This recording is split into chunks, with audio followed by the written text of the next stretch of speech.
All right, I'm going to go through what I consider you guys may. Now this is my evaluation matrix. You guys make up your own. You can use this as a model or say, hey, I got better ideas. But here's the way I did it.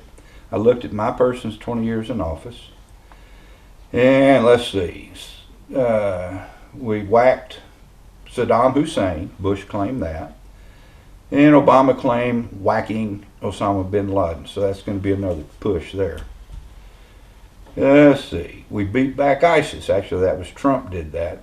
But what's going on in Iraq today? ISIS ain't done. They call themselves ISIS-K now. Yeah, they kind of took a hint from Fauci on that one. You know, all the variants of COVID and whatnot. So now we went from, what was it? Al-Qaeda to ISIS. We're up to ISIS-K. Get your boosters now. All right. Biden gave back Afghanistan. Gave it back to the Taliban. All right, we had temporary border security. Hopefully that was Trump again. He beat back ISIS. He secured the border. And it was another one of those temporary victories. Can we say open border? How's that working out, Republicans? If the Republican establishment guys tell you, hey, we got 80% of what we want. Okay, the Dems got open borders. What did we get? What are the four things we got? 80 to 1, that's a 4-to-1 ratio. All righty then. Where are we at? Temporary energy independence. Oh, there we go. That was Trump again. And it was again a temporary victory. You know, I remember the 70s and OPEC. I grew up in the 60s and 70s.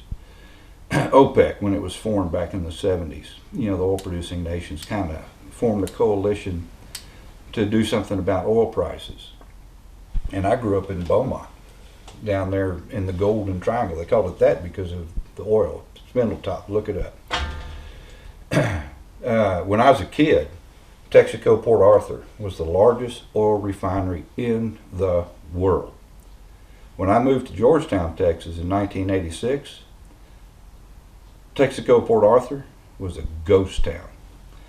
My union brothers and sisters, Beaumont Port Arthur area is a big union area. My union brothers and sisters, can we say outsourcing?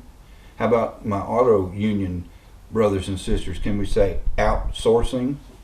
How's that working out for you voting Democrat? Of course, the Republican, you know, the RINO establishment of the Uniparty, the RINO faction of the Uniparty had something to do with that. All righty then. Facilitated Dodds. You know, that was a problem SCOTUS created back with Roe v. Wade in the 70s.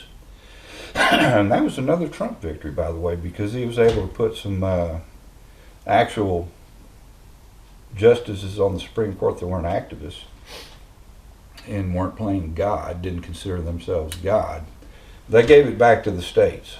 So it's up to we, the people, to help finish that issue. All right. Let's see, open borders. We talked about energy independence. Oh, don't worry about the energy independence. Biden's got a plan for that. He's dumped out the petroleum oil reserves. That was another thing that came about in the 70s, you know, as a result of the OPEC thing. The strategic petroleum oil reserves. It was for national emergencies, supposed to be able to get us along for a little while until we find other sources of oil or energy or whatnot. Biden sold that to the Chi-Coms. And he used a lot of that. He dumped a lot of that on the market right before the midterms in 2022 to get gas prices down to help him at the polls. The Republican red wave of 2022 that turned out to be a Republican ripple.